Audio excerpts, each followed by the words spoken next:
Alors, il y a quelqu'un qui dit, moi aussi j'ai tendance à vouloir, à avoir du mal à piocher, peur de manquer alors que j'ai 20 000 € d'épargne. Ah, ok. Ah, ça, c'est le. Alors, ça, c'est l'inverse. Alors, ça, il y a aussi des personnes comme ça. Ça, c'est le profil inverse. Alors, il y a Monsieur Junod. C'est Mm. quelqu'un qui parle beaucoup de psychologie de l'argent, de la Ouais, relation à l'argent, etc. ouais. Et il parle aussi de profil dans la gestion de son argent, etc. Et Mhm. il y a un profil qui s'appelle le profil écureuil. Et- Le ok. profil écureuil, c'est quelqu'un qui va amasser de l'argent. Donc c'est très bien, on va se dire que oui, c'est quelqu'un qui va épargner, etc. Ouais. Mais en fait, on va dire que son excès, c'est de trop vouloir justement amasser et de ne pas vouloir le dépenser. Alors qu'à un moment donné, en fait, dans le système économique, l'argent, il est fait pour être mis de côté. Ça influe. Mais à, Mhm. voilà, mais à un moment donné, il faut aussi, bah, du coup, que et parfois, il rebascule en fait dans l'économie. Donc, il faut qu'on le Ouais. dépense. Quand on a un projet, il faut se dire bon, bah, que du coup, l'épargne est là, mais j'ai un projet à réaliser.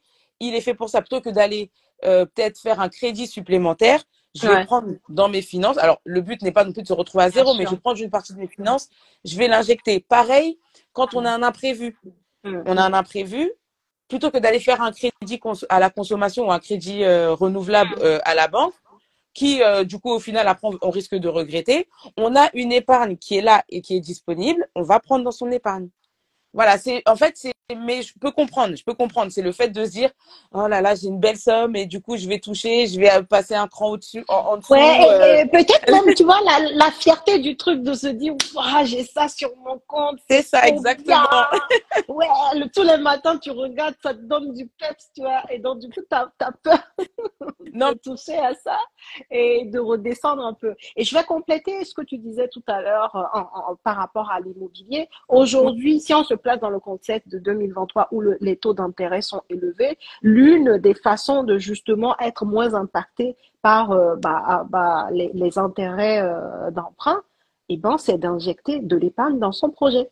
oui, Parce que quand tu injectes de l'épargne dans ton projet, ça veut dire que tu vas avoir moins de capital que la banque va te prêter. Et donc, si tu prêtes moins de capital, ça veut dire que ben, les intérêts à rembourser seront moindres, quoi. Donc, aujourd'hui, une des méthodes, c'est d'injecter de l'argent dans son projet, quoi. Parce qu'avant, voilà, on réfléchissait même pas à 110%, on veut pas c'est savoir. ça, c'est Alors ça. qu'aujourd'hui, on met la question sur la table, on regarde, on pèse bien le pour et le contre et tout ça, tu vois. Donc, Non, non, mais voilà, ça rejoint ce que tu c'est, disais complètement. ouais, bah, merci d'avoir complété, d'avoir justement précisé ça. C'est à aujourd'hui, en tout cas, Célie, je trouve que tu proposes un superbe accompagnement, vraiment, sur un Merci. an. On sait que c'est du concret, etc. Comme je le dis, tu es là, tu es sur le terrain. Mais je suis totalement d'accord avec toi. Aujourd'hui, on ne peut pas emprunter sans épargne. Et il faut savoir qu'un projet immobilier, on ne peut pas se lever un matin et se dire, je vais me lancer dans un projet immobilier. Parce qu'au niveau de la banque, on a les frais de notaire, il y a les frais de caution, il y a les frais de dossier, il y a après toute la partie travaux, des fois on a des travaux à réaliser. Et puis après, derrière, il y a tout ce qui va être taxe foncière, etc. Quand on achète un bien, que ce soit pour le mettre en location ou pas, on veut que toutes les finitions soient bien. Quand on achète pour soi-même, on a envie de faire une belle cuisine, on a envie que notre mobilier soit beau. Enfin, un projet immobilier, quand même, ça a un vrai coût. Voilà. Donc, il faut le prévoir. C'est pas que Complètement. le crédit, c'est pas que le crédit immobilier que la banque va nous accorder. Non, Derrière, il y a enfin, si. aussi plein de frais et il faut justement pouvoir pallier à ces frais-là. Et, et comme dit, hein, ce que je disais tout à l'heure, on a des banques encore aujourd'hui qui peuvent vous permettre de mettre, au lieu de mettre 10%, de mettre 5% dans le projet. Oui, Ça arrive encore oui, jusqu'à récemment. Mais le point, comme tu disais, la plupart des temps pour les immopreneurs, encore une fois, on fait des biens avec travaux. Donc, qui dit travaux dit peut-être imprévu. Donc, en fait, déjà sur la base de mettre des parades en face de probables risques qui peuvent surgir, fait mm, que tu dois avoir de l'épargne. Ce n'est pas discutable. exactement. C'est ça. Donc, vraiment, si tu n'as pas encore d'épargne, commence par là, va voir Alexandra. Tout doucement, tu mets en place un processus d'épargne bien défini, bien carré, là, que tu peux suivre sans avoir l'impression de te contraindre de ouf. Et comme ça, tu es sûr de pouvoir le mener sur le long terme. Et ensuite, bah, tu viens me voir. On va faire de telles choses. Exactement. Pouvez-vous, attends, je vais te le mettre. Ouais. Pouvez-vous récapituler les astuces pour ceux qui sont arrivés en cours? Donc, Oui. c'est une question. Moi, j'ajouterai, s'il te plaît, Alexandra. Oui. Oui, non, mais il n'y a pas de alors, il y a pas de souci. Alors, première astuce, et on a insisté dessus avec Céline, définir un montant d'épargne cohérent avec votre budget. Ça veut dire que vous êtes obligé de vous plonger dans vos finances. Pas le choix. Puisque pour définir un montant cohérent, il faut savoir déjà quelles sont nos charges. Donc, pas le choix, on se plonge dans son budget et on définit un montant cohérent avec ses charges. On ne définit pas un montant d'épargne au hasard. Ça ne fonctionnera pas. Deuxième astuce, épargner en début de mois. Comme on le dit souvent, on se paye en premier. On a travaillé, on a notre salaire, on met en place un virement automatique dès le lendemain qui va de son compte courant vers son compte épargne et du coup, on se paye en premier. On n'attend pas la fin du mois pour épargner. On ne se dit pas, ah, je verrai s'il me reste de l'argent à la fin du mois. Ça ne fonctionnera pas. Troisième astuce, et ça rejoint un petit peu tout ce qu'on s'est dit et par rapport aux questions qu'on a eues, c'est de bien choisir aussi ses produits d'épargne. En fonction du moment où vous allez acheter, soit dans 1 an, soit dans 5 ans, vous n'allez pas mettre votre argent sur les mêmes produits d'épargne. Et dernière astuce, se fixer des objectifs. Et pour moi, c'est l'un des conseils les plus importants. Fixez-vous des objectifs. Parce que du coup, sans objectif, en fait, vous ne serez pas animé au quotidien par une motivation. Il vous faut une motivation. Quelle est votre motivation? Quels sont vos projets de vie? Qu'est-ce que vous voulez atteindre comme objectif? Donc, fixez-vous des objectifs. Et quand je dis fixez-vous des objectifs, c'est pas des objectifs comme ça, j'aimerais bien avoir ça et point barre. Non. Allez, j'aimerais bien avoir 10 millions d'euros de patrimoine, tu vois. Voilà. Par exemple, je vous donne un exemple, c'est je veux me former avec Célie dans mon projet d'investissement locatif, mais je sais qu'il va me falloir de l'épargne et j'aimerais bien avoir épargné d'ici fin d'année 2024. Je sais pas moi, allez, on va dire 10 000 euros. Ouais. Voilà. Ouais. Est-ce que c'est faisable? Comment je vais mettre en place, quelle action je vais mettre en place pour épargner ces 10 000 euros? Est-ce que c'est faisable ou pas? Et donc, chose importante, quand on se fixe des objectifs, il peut arriver que l'objectif qu'on se fixe ne soit pas atteignable à la date à laquelle on envisageait de l'atteindre. Et ben, c'est pas grave, on diffère, mais on ne force pas.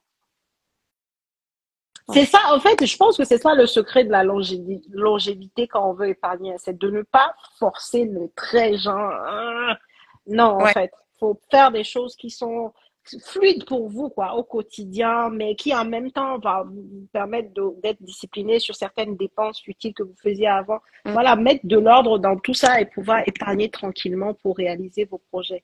Alors, il y a une personne qui demande, Monsieur Julot, pour les profils épargnants, c'est ça? Je vais le mettre. Attends, je vais le mettre là. Ok. Eh ben Alexandra, elle vous le met. Je vais mettre son nom de famille. Je le mets ici, son nom de famille. Ok. Alors, une autre question de cheveux verts. Quel est le minimum d'épargne que vous conseillez pour démarrer? Alors, la question de l'épargne pour démarrer rejoint un peu le projet que vous voulez faire dans l'immobilier pour démarrer en fonction de votre profil et surtout de combien vous gagnez par mois. Parce que la capacité d'emprunt est liée à vos revenus, en fait. Donc, mais si on veut parler de façon globale, commencer entre 8 et 10 000 euros pour démarrer dans l'immobilier, je pense que c'est un bon début, voilà, d'épargne. Sachant que quand vous rentrez dans les personnes qui arrivent chez moi là, puisqu'on est en plein lancement et qu'on recrute déjà du monde, et ben ils sont avec nous jusqu'à novembre prochain. D'accord? Ils ont 12 mois. Et à partir du moment où ils rentrent, ils n'arrêtent pas d'épargner. Bien au contraire. Bah oui. Ils sont même dirigés pour épargner un peu plus qu'avant. Donc, dans le processus, ils continuent d'ailleurs par épargner. Donc, si tu arrives à 8 000, bah, tu vois, tu continues d'épargner jusqu'à ce que tu arrives devant la banque, en fait. Et donc, ça te permet d'être sûr qu'en fonction de ton projet, ça passe. OK? Mais, ouais, c'est ça. Je sais pas si j'ai d'autres questions. Je pense que c'est tout. Est-ce que le PEE est pris en compte? Est-ce que les comptes PEE sont pris en compte par les banques? En fait, elle est prise en compte par rapport au PEE débloquable, pardon, en fonction de combien tu as. Tu sais que le PEE, je sais que dans la plupart des entreprises, c'est bloqué 5 ans. Et C'est ça. ensuite, tu peux les débloquer et ne pas payer d'impôts. Donc, en fonction de ton montant débloquable, il est pris en compte. Pour l'achat de résidence principale, c'est pris en compte tout court parce que c'est une des conditions de déblocage de Anticipé. PE, voilà, de déblocage anticipé. Donc, c'est pris en compte. Voilà. Si tu veux compléter, je sais que c'est ton truc, je te Non, laisse. oui, oui, enfin, c'est très bien ce que tu dis. Si c'est la résidence principale, ben, on peut débloquer en anticipé. Par contre, bah, du coup, pour un investissement locatif, oui, faut attendre les 5 ans. Après, le plan d'épargne entreprise, pour parler d'épargne en tout cas, et pour compléter un petit peu, euh, c'est vrai que ça peut être une vraie aide dans un projet immobilier, dans le sens où l'argent est bloqué, donc on ne le touche pas. Et je trouve que c'est aussi un booster d'épargne quand l'entreprise abonde. Ah oui, ça c'est Ouais, puissant. Moi, je l'avais fait, hein. ouais, ouais. Et je vous le Non, mais, conseille, franchement, ah c'est oui, puissant. oui, non, mais C'est franchement, puissant. ça, Ça, même ça moi, me franchement, manque dans le salariat, ça me manque dans le ça. ouais, C'était génial. ouais, ouais. C'est Franchement, quand magnifique. l'entreprise abonde, parfois elle abonde très généreusement. Donc, il faut 100%. utiliser cet abondement. Bah oui, il faut utiliser cet abondement parce que, bah, du coup, de toute façon, peu importe qu'on ait besoin de l'argent là tout de suite ou dans 5 ans, l'abondement, c'est de l'épargne qu'on n'avait pas avant et que l'entreprise Complètement. donne en fait. Donc, il faut capitaliser dessus. Fort, Ouais. fort.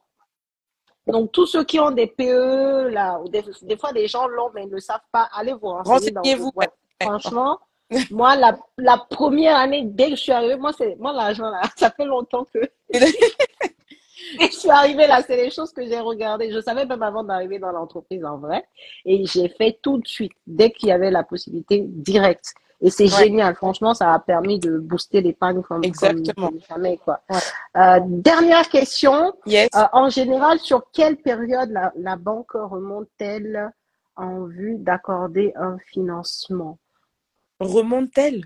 J'ai Ouais, pas. en gros, c'est par rapport, je pense, au relevé de compte. Je crois qu'elle a voulu poser les questions, je pense. En gros, la banque, en général, elle remonte 3 mois en arrière. Si c'est Ah ça oui. la question, hein, Oui, si c'est ça la question, parce que ouais, j'ai, si c'est ça, c'est 3 mois avant. Après, ouais, il y a des banques vraiment, enfin, après, voilà, ça va dépendre des banques, etc. Mais attention, parce qu'il y a des banques qui vont, alors ça, c'est encore autre chose, mais qui vont aller regarder votre relevé de frais annuel.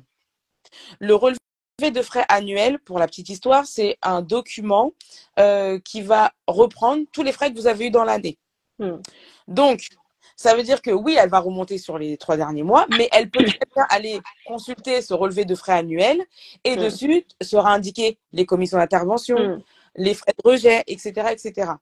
Donc, hmm. voilà, il y a des banques qui peuvent aussi aller checker ce document. Voilà. Donc, attention. Alors, j'avais dit dernière question, j'ai menti, Alexandra. Attends. Il n'y a pas de souci. Celle-là, elle est pas mal Il n'y a aussi. pas de souci. Non, t'inquiète, il n'y a Ah, pas de souci. Alexandra, est-ce que dans ton rendez-vous d'aide, tu aides justement à déterminer le budget à épargner? Je trouvais la question intéressante, donc Ah, vas-y. oui, bah en fait, de toute façon, les rendez-vous, enfin peu importe que la personne prenne 1 heure ou un accompagnement plus long, le but c'est vraiment que vous repartiez avec un budget qu'on a fait ensemble, qui est précis et qui est cohérent avec votre situation. Voilà, moi je suis pas là pour vous vendre du rêve. Si vous voulez épargner 300 euros, mais que moi je constate que vous pouvez épargner que 200 euros, je vous dirais c'est pas possible. Vous pouvez épargner que 200 euros. Mais le but, c'est que vous arriviez avec vos charges et qu'au final, on puisse ensemble établir un budget qui est réaliste et que du coup, vous allez pouvoir appliquer sur la durée. Bah, Voilà. De toute façon, c'est vrai que c'est un sujet à traiter dans l'individualité de chaque personne, hein. On en avait Exactement. parlé justement dans la préparation Oui, de, euh, de ton apport dans l'accompagnement. C'est ça en fait. Il n'y a pas de généralité et c'est au cas par cas. D'ailleurs, pour les personnes qui seront membres de mon accompagnement et qui auront besoin de choses, de services précis, spécifiques par rapport à leur profil, eh ben Alexandra leur fera aussi une offre spécifique exactement. Tout à fait. aux personnes d'immopreneurs. Exactement. Tout à fait. Donc, sachez-le, n'hésitez pas à nous rejoindre pour ceux qui ont un peu d'épargne, bien entendu, et qui ont un projet d'investissement immobilier. Je recrute des personnes motivées qui ont une vision et surtout des objectifs.